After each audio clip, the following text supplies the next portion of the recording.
Hey everybody, Scout Crafty here again, TGIF. Thank God it's Friday. Hope you're doing well. Feeling good today. Got up early, got a haircut. You know, I cut my own hair. And couple things. I had it obviously every day, especially when it's this cold for so long. You got to give the animals lots of water. They need water when it's there's no water. Everything's frozen, solid out there. And what I do is I take plastic containers. And this way the ice pops right out when you pour a little water on the back. Let me show you what I mean. Okay, when it gets really cold out like this, you could see it freezes up, you know. So what you do is you take your plastic container, turn it upside down. Listen to this, so satisfying. Lukewarm water, just regular room temperature. Listen. Boom. There you go. Hi, Miguel. Fresh water. Now they got something to drink. So I do that twice a day, so this way, before it freezes up, at least they get a chance to get a drink. And I'll tell you, the cats or whatever, the animals, they really do enjoy getting some water after a couple days of just nothing but ice. Anyway, we got a few things to get to today. Let's see what we can get to. I'm looking forward to today's show. Let's get right to it. Now, the first thing I want to talk about was we got a knot challenge from my good buddy Reggie on the road over in the UK. Reggie put up a video the other day because, you know, we're talking about certain things we have more of, like screwdrivers and whatnot. And Reggie said, and Reggie is the main, as far as hardware goes, there's nobody in the world that has more hardware than Reggie. And he said, what about cotter pins? How many cotter pins is enough? And you know something? I've had a love for cotter pins ever since I was a kid and I built my first go-kart. Now, for those of you that haven't had the opportunity to build a go-kart, years ago when we used to find baby carriages in the garbage, you know, you'd be walking, you'd see a baby carriage in the garbage. Oh my God, that was gold. We would, you know, it was a group of us, 4 or 5 guys hanging out together. We'd say, oh wow, let's build a go-kart. We grab the baby carriage and we bring it home. And then I would go in the garage and grab some of Dad's lumber. We used to get mad because I would just grab like choice pieces, you know. You'd have a 2x6 or a 2x8 for the body, and then you'd have a couple 2x4s for to hold the axles, and then you had to have axles to hold the baby. Sometimes you could take them off the baby carriage, sometimes you couldn't, but you always needed that cotter pin to hold on the wheels. Sometimes, you know, there was a drilled out axle, and oh, it was so much fun building them, you know, and we learned a lot of things from building them. But cotter pins, the first time you'd be able to use one, and they were so useful. Years ago, they were all over the place. Today, not so much, because today we have locking nuts, and we have, you know, thread locking, like, you know, materials, things like that. There's so different kind of washers. So you don't see as many in production, but they still are around, and cotter pins. And the best way to have them, I find, is to buy these assortment sets. Now, right here, obviously, I have over 1,000 cotter pins, but I have bottles full of them in the back, different sizes. But this is my go-to. You buy these assortment sets, and what's so nice about them is, first of all, they come in the size if ever you have to replace them or whatever. But this is literally, one of these is a lifetime supply for almost everybody. Am I right? How often do we use them now? But, you know, for Reggie and myself, you know, it's never enough. Never enough. But there are different types. There are so many. And what's interesting is when I was talking about this, there are so many different types of cotter pins. First of all, materials. You can get cotter pins in all different types of material, brass and copper and you know, galvanized and high carbon, low carbon. So just the regular carbon, you know, the regular cotter pin you can get in so many different sizes. Now, in the UK, they call them split pins.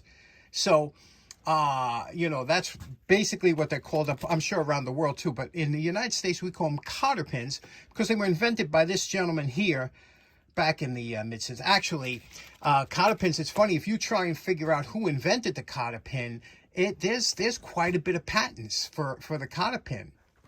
Now, what I find interesting is that if you look on the internet, everybody says 1912, Ira Young invented the cotter pin. But meanwhile, here in 1902, where Mr. Pickering has an invention patented, And then here's another one in 1925, patented. So there's so many patents for the cotter pin. I don't understand who invented it. Now, of the many types of cotter pins there are, and like I said, there are so many different types. A lot of them have to vary by the bottom here, by the tip. Some of them have different shaped heads, like a T head, or some of them like the hammer cotter pin or whatever. It's bent so that's meant to be hammered. Then there's the, you know, this one here is an extended, one part is extended more than the other, makes it that much easier to grab. Some are beveled so that they're easier to go into a hole. This here is a hairpin cotter pin, and it's kind of spring. A lot of times you'll see this here. It's easily put on, but they come in so many different sizes, you know, to get the right shaft, you know, and it's amazing the amount that goes into thought, that goes into making these. And I, like I said, the last time I can't remember the last time I used them, but the funny thing is that people have different ways of using them too.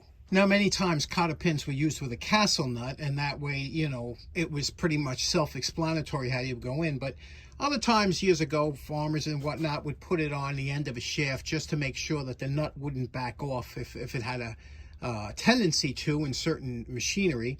Now, in order to make your own, you'd have to drill a hole in the middle, and that's always a good practice, to practice drilling a hole in the exact middle of a piece of threaded stock. You know, it's not as easy as it looks. Sometimes they come off to the center. Either way, you would take your cotter pin and place it through here. Now, the proper size cotter pin would be one that almost fills the hole, the diameter of the hole, but also lengthwise. You don't want it so long that it wraps all the way around and creates, you know, you could cut it short. Usually, you have the length the same as the diameter of the bolt, so it should be cut right about there, and this way when it bends up to each side, it won't look so bad. So let me cut it and bend it up.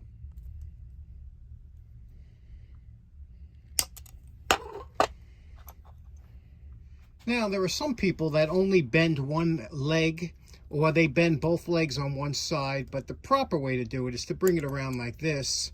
And of course, even aviation types, they have it differently where they tuck in the sides or whatnot.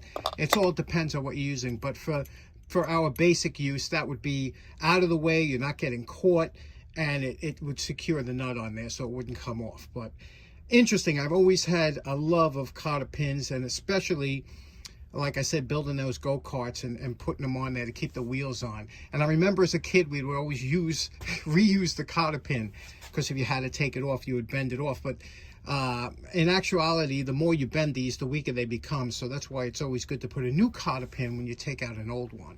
Last week we were talking about levels, and I had some of these upstairs when I was putting my levels away that I didn't show last time. These are pretty interesting because these are inexpensive levels.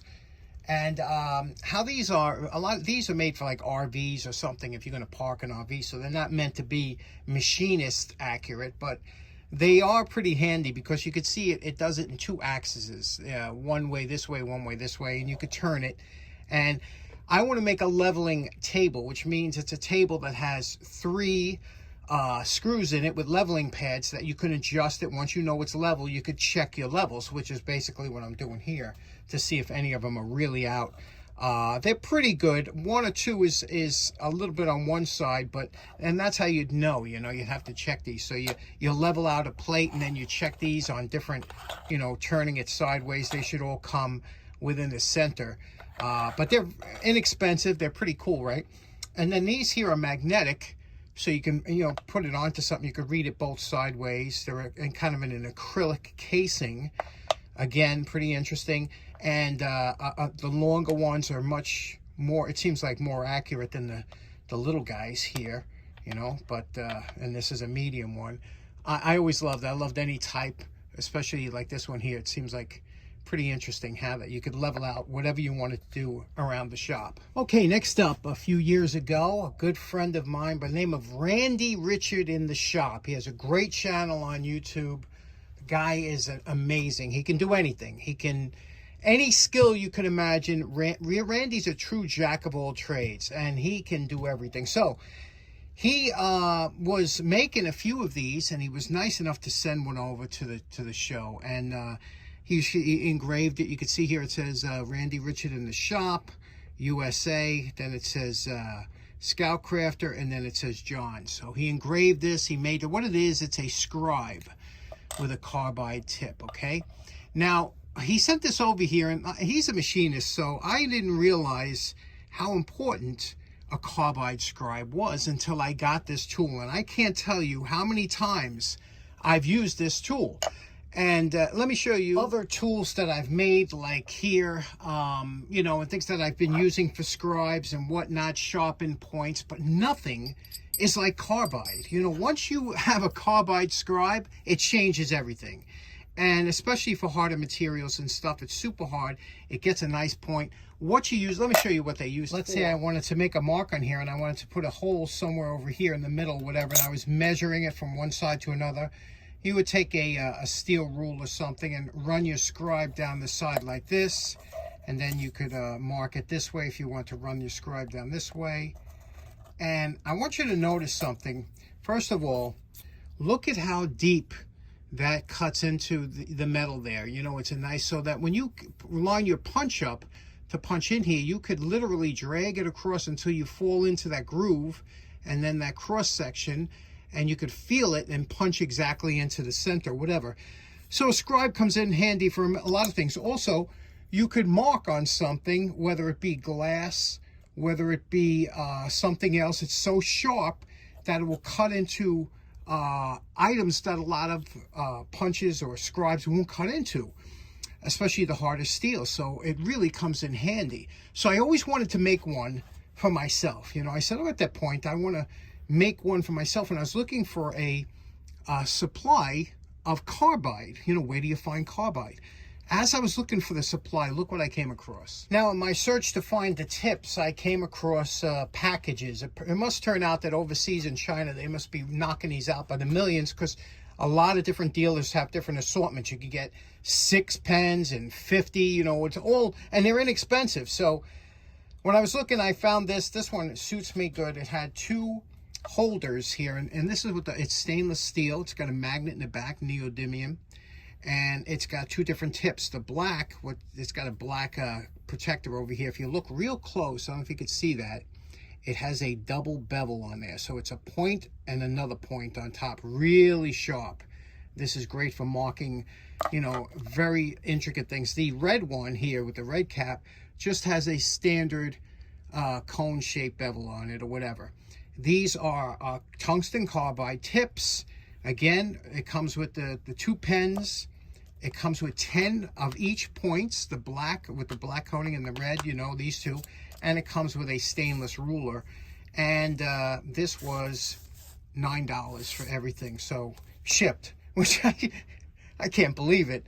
How can they do it? I don't know. But even the magnet itself, you know, if you needed a magnet just to get, it's worth it just for something like that. But if you don't have a carbide scribe, what I'm getting at, it's a game changer, and it's well worth the money.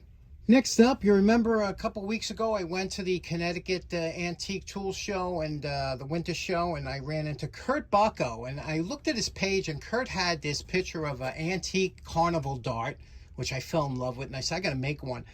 But I just happened to go on, I was looking around, I went on eBay, and I was trying to search down the type of darts they were.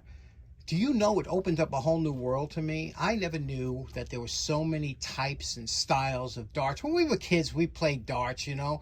We had those plastic darts that would come with a dartboard, and God knows nobody ever knew how to score on a dartboard. It's scoring darts is a game of itself. You know, it's like a very difficult thing. We would just aim for the bullseye, try and get good groups, whatever the case may be. Nobody knew how to score. However, as I was looking into it, I saw more and more different. It's amazing. It opened up a whole new world to me. So these here I picked up, and what these are, you could see, because they're new old stock, these are Champion. Now this is for a different style dart. This is for what would be considered American darts. We use a little bit different of a dartboard than the traditional world uses. Over here on the East Coast in Pennsylvania and stuff, we use this kind of dartboard, but your regular standard dartboard is made of like an African sisal. It's pretty amazing. However, these were Champion. They were made here in Pennsylvania for the type of darts, and they were the closest ones I could find to those carnival darts. And you could see here what they look like. Pretty interesting, right? You can see champion number 1. That's the size. They also had a number 2, which was actually longer, and it was made for like boards, but it's got a lead tip here with a steel point, very sharp, and turkey feathers. Turkey feathers, pretty cool, huh? How they did that. And they did have, if you look real close here, there's thread that holds the fletching on, or the flights as they're called on the modern darts, onto the body of the. So that's, I thought this was cool. Champion, new old stock, turkey feathers, number 1 darts, but close to them. But I'm still going to wind up making some of those carnival darts. What do you think of these? Pretty cool, huh? Makes you want to go out and throw some darts around. It'd be nice to learn how to play too. Okay, so in closing, we were all over the place today. Boy, what a mosh today was. I don't know how much I'm gonna have to cut out of this before you see what you see. Anyway, I hope you have a great day. Enjoy your weekend. We'll see you again on Monday. Take care now. Bye-bye.